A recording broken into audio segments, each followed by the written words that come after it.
Presented by Sensodyne. कौन चुनाव लड़ेगा नहीं लड़ेगा उस दल का प्रेरोगेटिव है, वो किसको उतारना चाहता है किसको नहीं। लेकिन हाँ, मैं तारिक खान के उस भावना के साथ हूं। लोकतंत्र का सबसे उज्जवल पक्ष वही है और मैं उसी को आला कमान मान सकता हूं जो चुनाव लड़े और जनता के आशीर्वाद से जीतकर सदन में पहुंचे। दाएं बाएं वाले लोग मेरी दृष्टि में मैनेजर हो सकते हैं त्रिपाठी जी, नेता नहीं। जान लीजिए, इंदिरा गांधी इसलिए नेता थी, वो चिकमंगलूर लड़ने चली गई, बोले ना लड़के ही आएंगे। वो जज्बा होना चाहिए। इंदिरा जी जैसा दिखने से इंदिरा गांधी नहीं हुआ जा सकता। इंदिरा गांधी जैसी नाक हो, इंदिरा गांधी जैसा आभास हो आपके चेहरे से, इससे आप इंदिरा गांधी नहीं हो सकते। इंदिरा गांधी जैसा जज्बा भी चाहिए।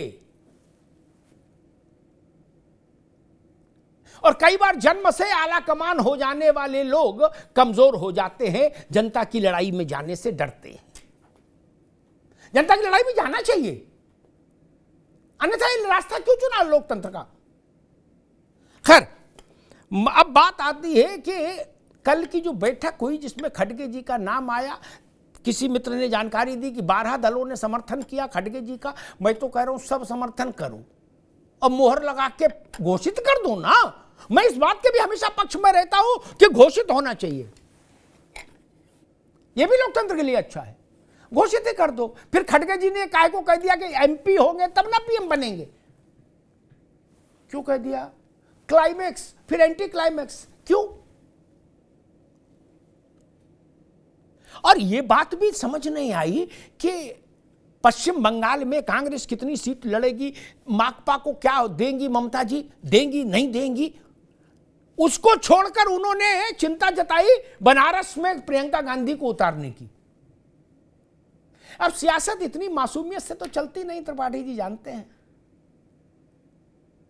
ये मासूमियत का खेल नहीं, इसके पीछे कुछ है।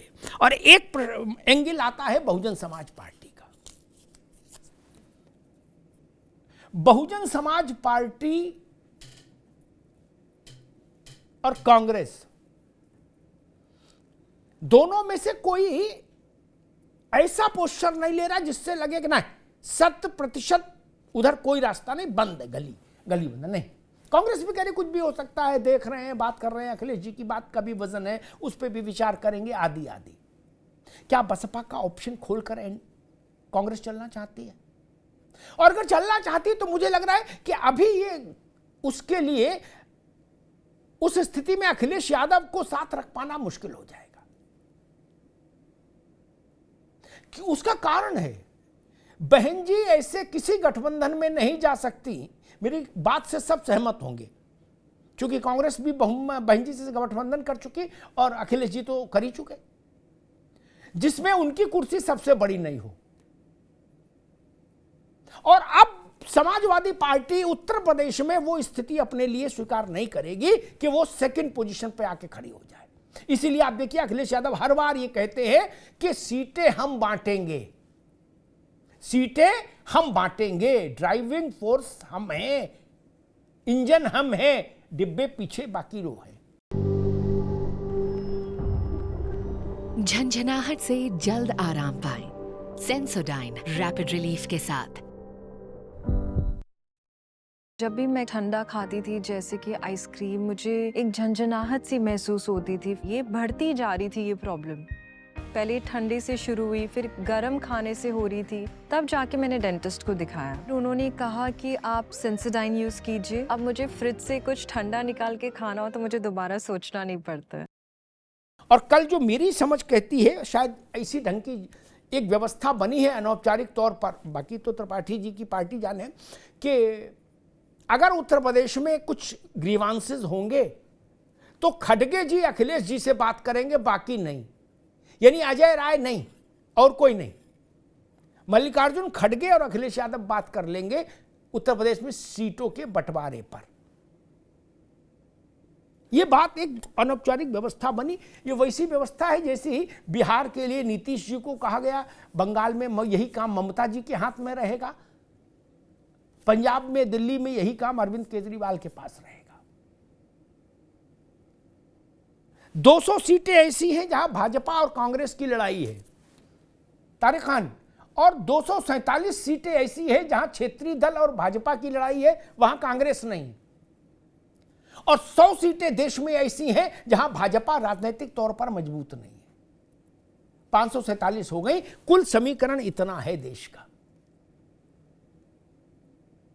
और कल मैं सुन रहा था कि कांग्रेस 300 सीटों की बात भी कर रही है।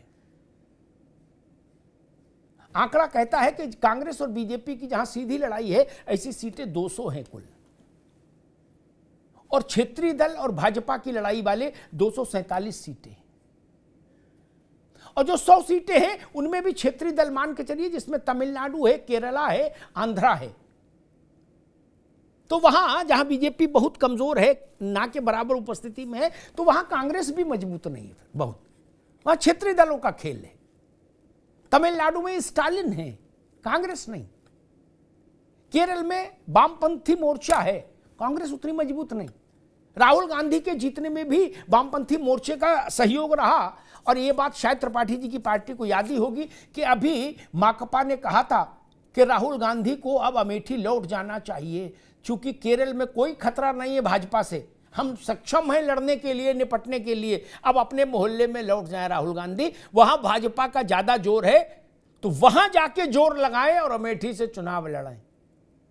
ये सुझाव वामपंथी दलों ने राहुल गांधी को दे दिया है। ये सुझाव भी वैसा ही है जैसे ममता जी का सुझाव है कि प्रियंका जी काशी से चुनाव लड़ें। अब आपके ही दोस्त आपको ऐसे खतरनाक सुझाव क्यों दे रहे हैं, ये कांग्रेस इस पर विचार करे। ये मोहब्बत है, ये इसके पीछे कुछ और है। एक छोटा सा विज्ञापन है, जरा देख लीजिए।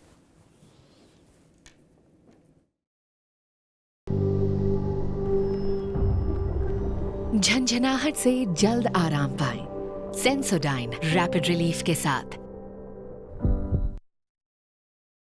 जब भी मैं ठंडा खाती थी, जैसे कि आइसक्रीम, मुझे एक झंझनाहट सी महसूस होती थी। ये बढ़ती जा रही थी ये प्रॉब्लम।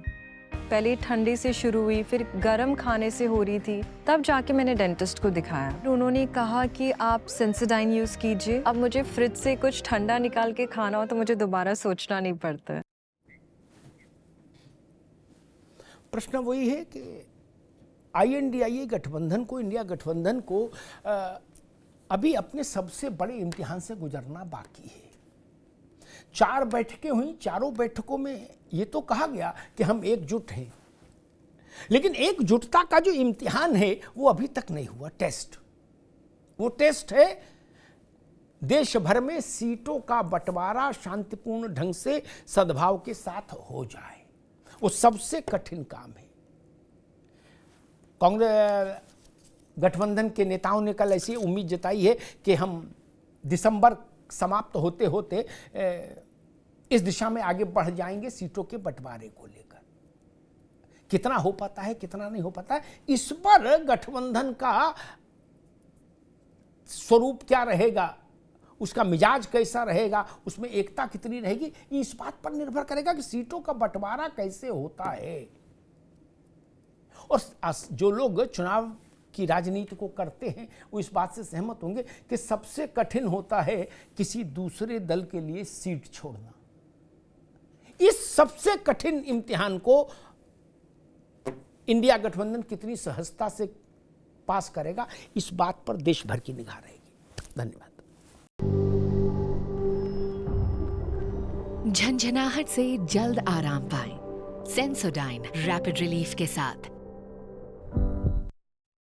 जब भी मैं ठंडा खाती थी, जैसे कि आइसक्रीम, मुझे एक झंझनाहट सी महसूस होती थी। ये बढ़ती जा रही थी ये प्रॉब्लम। पहले ठंडे से शुरू हुई, फिर गर्म खाने से हो रही थी। तब जाके मैंने डेंटिस्ट को दिखाया। उन्होंने कहा कि आप सेंसोडाइन यूज़ कीजिए। अब मुझे फ्रिज से कुछ ठंडा निकाल के खाना हो तो मुझे दोबारा सोचना नहीं पड़ता।